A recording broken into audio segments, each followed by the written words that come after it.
Welcome to the HardReset.Info YouTube channel. Today I would like to show how you can reset call settings in Oppo smartphone. So first step is to launch the General Settings app, then find and open the Additional Settings category.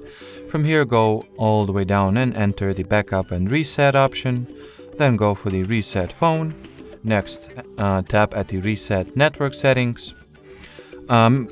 It is worth mentioning that by resetting network settings, you will not only be resetting the call settings, but also preferences for Wi-Fi, Bluetooth, as well as saved Wi-Fi networks and paired Bluetooth devices, and all your mobile network settings as well. So if you are good and can agree on that, just tap at the Reset Network Settings button and wait for it to finish the process.